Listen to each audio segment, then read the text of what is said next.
Hello, I'm Gary Bebow, CEO of WRHS Health System, and this is my September CEO Connections. You know, over the period of time since I've been doing this, I've had a lot of great suggestions on things that I should be talking about, and please keep those coming. The standard of the month for September is confidentiality privacy. You know, the great thing about living in a small community is most of us know a lot of the people in our community, and oftentimes we see those people as receiving care here at WRHS Medical Center. You know, all the more reason why we should do our very best to protect their privacy, not only from a moral or an obligation from that perspective, but also just from a legal side. So please, as you interact with patients and as you interact with visitors who had come to the hospital, always keep in mind that it's important that we do our very best to keep their personal health matters private. You know, one of the things I do is I make sure that I only access data on patients when I absolutely need to do as a part of my job. And I think that's a good strategy for everybody. If you don't need to know what a patient is here for, don't find out. That way you're always protected in case someone should ever ask you about it in the future. Now, the next thing I want to talk about today is all the things that are happening in our health care industry regarding the uncertainties associated from health reform.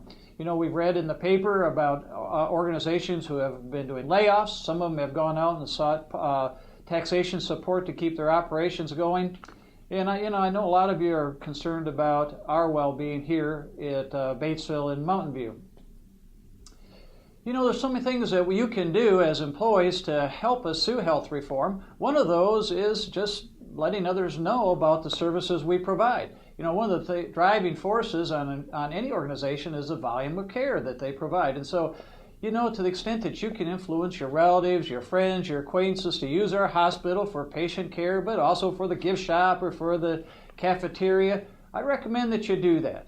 That really helps us create the revenues it takes to keep this operation going. An integral part of that, though, is that you have to know what services we provide. For example, do you know the different surgical services that we provide so you could talk to others about surgery in case that they need it? Do you know the services that we provide in our pain management department or our wound care area with hyperbarics? Are you aware that we have a sleep lab study? Do you know the cardiac services we provide and those that are involved in imaging and laboratory? There's just so many things that we do here, and the best people that can tell others about it is not what we put in the newspapers, not what we put on billboards, is for each one of us 1,250 that go out and talk about our services positively to others. The other thing that you can do to influence our volumes is improve on the patient experience. You know, we do a lot of work through our ACE training. We do a lot of work in terms of just teaching the best practices out there so that when patients come here, they have a relationship that they can brag about us and tell others. So again, encouraging them to come and use our services. So when you go to ACE training, or whether you're managing up or whether you're using your AIDIT, those are all great ways to make sure that patients have a favorable patient experience and they'll come back to use us again. Another thing that you can do to assist the hospital going through health reform is in the area of improving our efficiency and reducing costs.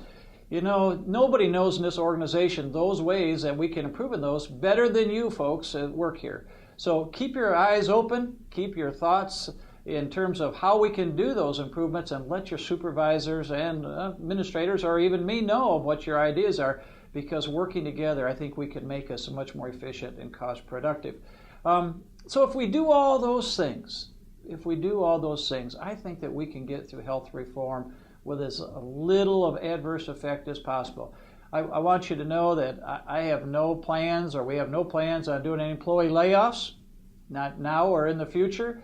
But I think that to the extent that we can be very proactive in dealing with these issues, the better the chances that will never have to enter our conversation. So please do your part and that help us there. Finally, I might talk about the Emergency Department Medical Director.